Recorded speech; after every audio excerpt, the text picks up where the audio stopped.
Each baby comes into this world a learning machine. Babies are totally dependent on the grown-ups in their lives. Touching, singing, reading, speaking, and listening in the first 3 years begin the path to reading. Reading is the key to your child's success in life. The power of a grown-up, you, your time and care matters, really matters.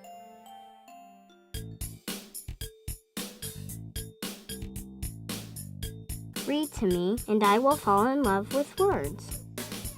Some children come from homes where they hear 11 million words every year.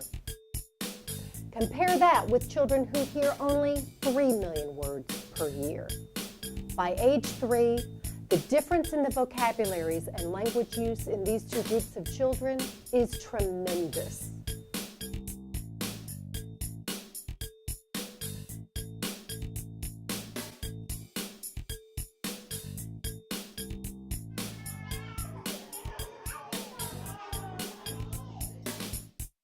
Zebra.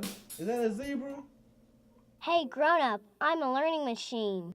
Did you know I'm wired to notice every sound, body movement, and facial expression since I was born? Did you know when you hold me close and talk to me, it makes me want to learn more? Did you know each time I touch, hear, smell, see, or taste, my brain is making Can you connections? see the blue water? Point to the blue water. Hey, grown-up, I'm born a learning machine. My brain is ready to grow. I can't do this alone. What you do matters, really, really matters.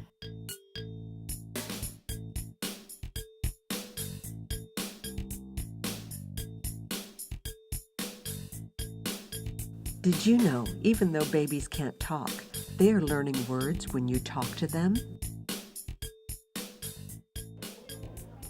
A human infant's biggest task is to learn to communicate. Speaking, listening, reading, writing, all are built on a foundation of language that children start to acquire at birth. The critical years are birth to age 4, and the grown-ups who interact and provide care are critical to the cognitive and language development of the child. Each touch or eye contact between grown-up and child stimulates the brain to grow and establishes trust between the adult and infant. This trust is the foundation of all learning to come. When you pay close attention to your child during play and daily routines, that attention creates the basis for language. Both the grown-up and child need to enjoy the time they spend together so that the child can find fun and comfort in learning. This DVD provides information concerning the development of infants, toddlers, and preschoolers. Each child travels this developmental journey at his or her own rate, but you are on this journey together. I hope the DVD helps you to understand a child's view of the journey and your role in making it a wonderful trip. When you talk to me, I am learning words even though I cannot say them.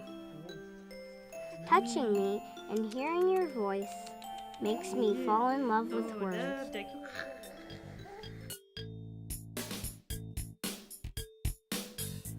Did you know 80% of brain development occurs during the first 3 years? Lots of children. When I was a toddler, when I was an infant, I heard my parents' voices. Greatest thing that ever happened to me when I hear those voices. Those voices were transferring information about words. The other very important thing that happens in brain wiring in the first 2 years of life is vocabulary. Children that are around a chatty caretaker, be it a parent or someone that cares for them outside the home, by the time that child is 18 months, they'll have 181 more vocabulary words than a peer that wasn't around somebody that was chatty. By the time that child's 2, that vocabulary has grown to 295 more words. And this is a huge leap because that beginning increase will stay with you all of your life. I'm listening to the sounds you make and trying to repeat what I hear.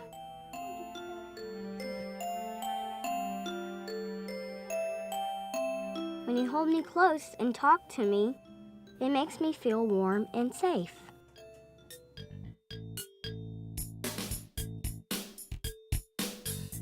Did you know as you hold your baby close, hearing your voice causes connections to form in their brain?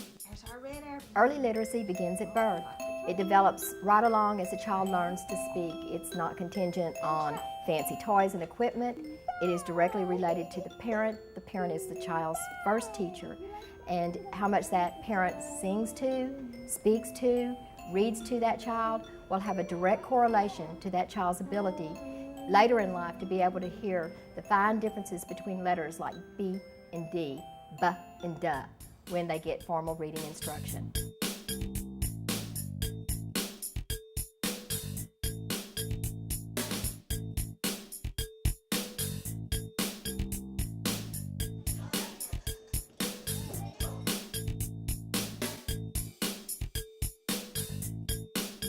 Did you know that everything has a name, and your child can't wait to learn all the names from you?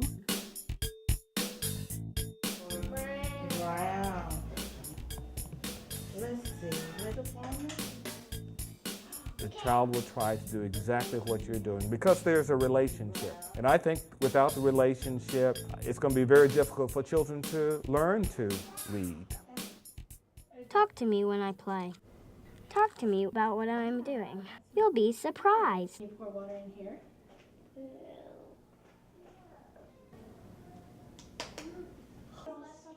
My brain loves novelty and movement. Clapping, dancing, and wiggling to the rhythms of the songs we sing is good for my brain. Make up simple songs about what we are doing together. My brain will get excited and grow. Beep, beep, or peep, I'm peep, using new words in different rhythms. peep. What about the moon? The moon goes sheep. There are all these patterns that are found in songs. There are musical patterns as well as word patterns. And sometimes when children are trying to sing something funny, they have to think even more. Mary had a little lamb. Its fleece was white as silk. And everywhere that Mary went, the lamb wanted a big cold glass of milk. Very good. Did you know language is a gift given from one human to another? Simply talking to your child, naming objects, or singing is the key to oral language development. Come on, grown-ups. Move and groove. My brain works best when I am moving. Turn the page. So when we read and sing and move, my brain gets a double dose. Sentada en el porche con la abuelita. Sing songs and nursery rhymes. I like songs where the words sound the same. Read me stories that say the same word over and over.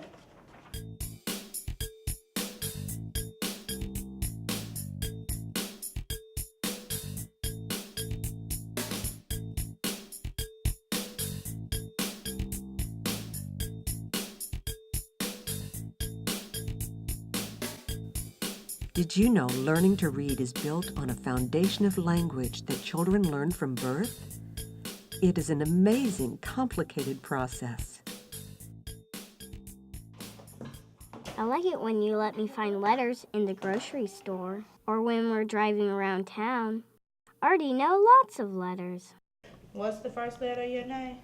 Isn't it funny how letters make sounds? Sound. Duck. Duck. It begins with a D. What else? Families and caregivers need to label, explain, ask questions, and describe objects and situations to their children. Of course, along with talking to children, families and caregivers need to read to children. It is so fun when you read to me and leave out a word. I can always tell you. Grandma lets me guess what happens next. Did you know you could read a story just by looking at the pictures? I love to hear your stories, the silly ones, the sacred ones, and the old-timey ones. Reading a book together is a great way to label, explain, ask questions about, and describe the child's world. As a kindergarten teacher, I can tell which children have been read to as babies, toddlers, and preschoolers. Do you know how? Because some children come to my classroom with 7,000 words and an average of 25 hours a month of being read to. That is a rich language background that children need for being successful in school. But those children who haven't been read to at all come to my classroom with less than 500 words in their vocabularies. 7,000 words is a foundation for learning, or 500 words. The difference is staggering. The best predictor for children's success, according to the National Reading Panel report, is families and caregivers talking with, reading with, and listening to their children. This is serious business. And each of us can do something to prevent this difference between the children who are prepared and those who are not. You hold me gently in your arms. You hold my future, in school and in life. Hey, grown-up, I can't do it without you. What you do really, really counts. I'm ready, I'm ready, I'm ready, I'm ready, I'm ready, I'm ready, I'm ready, I'm ready, I'm ready. Good job. In this DVD, we have given you some ideas to get you started, but you and your child will come up with a million creative ways to interact and play on your own. So, go and have some fun. Okay, here's I'm ready for school. Well, you know, I didn't know that recognizing the alphabets and sounding them out was two different things. I wish I had known, you know, when my child was an infant to hold her close and even read books to her then when she, doesn't know what I'm saying really, but she can still hear the vocabulary. Yeah. Well, I've been reading to my daughter since she was itty bitty, and now she's almost 2.5, and she brings me 4 or 5 books at a time, and we can sit and just read and read and read. She loves it. I did not realize what kind of impact that would have on her. We read the same books again and again and again, and now Ethan, even at 17 months, can point to the pictures and tell me the sounds that the animals are making and the different words that he picks up. And as his vocabulary changes, what he tells me is happening in the book changes as well. And taking the time when you're at home, doing everyday mundane things like cooking and changing diapers and everything, if you'll just take the time to talk to your children, look at them and just talk to them about what you're doing, name things in your home. Sometimes we'll get her to relate the story back to us, or even pick up a new book and let her tell us what the story says. Grandma speaks Korean to the kids, and Dad speaks English to the kids, and I speak Spanish to the kids. And I didn't realize how neat it was going to be as they're getting older that they're speaking the languages just so well. And people tell me, wow, you're doing such a great job, and I'm just talking to my kid in my language. I'm ready to learn, got my mind on straight. I don't wanna mess around, gotta concentrate. Come and see me in the future when I'm somebody great. And on my playtime, it'll have to wait. You been to horseplay? No, not in school. And no more cheating? Now that ain't cool. You gonna do homework? Yep, yes indeed. And if you wanna go somewhere, you better follow me. I'm ready, ready, ready. Cute.